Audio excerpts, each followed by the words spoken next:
Have you seen how much public transport is with my seniors card? It's just so good. I'm going to so love good. this.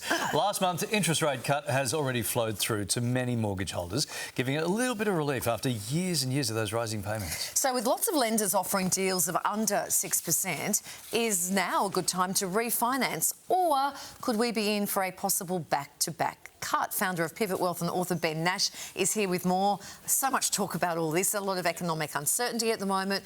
What's the forecast for the next RBA meeting?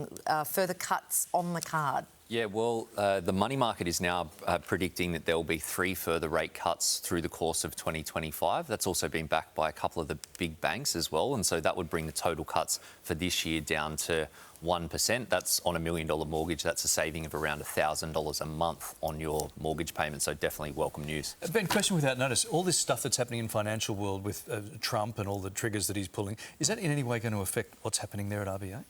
Well, they're definitely related in what's happening with the global economy, and then the Australian economy drives how they spend their money, and that drives inflation, and that impacts the RBA as well.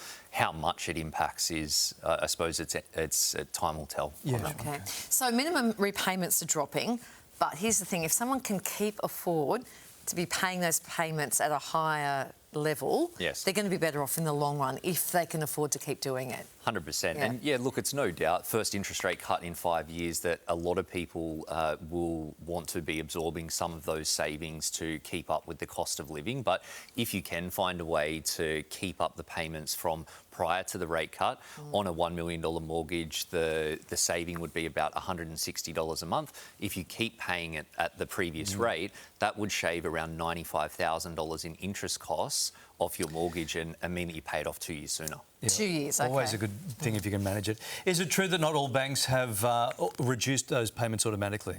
That's right. And so the big banks came out and automatically passed on the cuts, but they don't automatically reduce the repayments. Sometimes you need to speak to the bank directly and ask them to adjust it for the current level of interest rate. So definitely worth that phone call. Okay, what do you make of this talk of a 40-year mortgage? We're used to seeing 25 years, 30 years. Yeah. 40-year mortgages, what are your thoughts on that? I know they're very common in the US. Well, we are living for longer, and I suppose that's part of the justification for this. The appeal with them from a financial perspective is that your mortgage repayments will be lower, and so that potentially means that you could get into the property market sooner. But the big downside is over the long term, because the mortgage goes for a lot longer, you're making mortgage payments for an extra decade, and from an interest cost perspective, on a $1 million mortgage, you pay about $405,000 more in interest costs on a 40-year mortgage compared to a 30-year mortgage. It makes that, so 10 years, $405,000 extra. So think about that one carefully, right? So it's huge. And I think that if you were to opt to that and do something smart with the money, go and get some more investments, make sure that you're socking it away in savings or an offset account, potentially that makes sense. But if you just take the lower payments and then pay it for longer, you're going to end up way behind. Ben, would it be okay to do that, the 40-year, just to get in there and then maybe look at adjusting it further down the track? Would you recommend for young people maybe doing that just so they can get in? Well, I think it's definitely something that's worth looking at, because with rising property prices, it is like you're chasing your tail trying to get into the market. So if you can find a way to get in sooner and then potentially look to refinance in the future, maybe bring it back to a 30-year mortgage, not paying quite as much as interest costs, but at least you've got the property that's growing and you're not falling further behind. I'm not getting a 40-year mortgage with my seniors card. They're looking at me going, that's a bad timing investment. They're not giving it. I know the answer to this question because it's always, but when's the best time to shop around?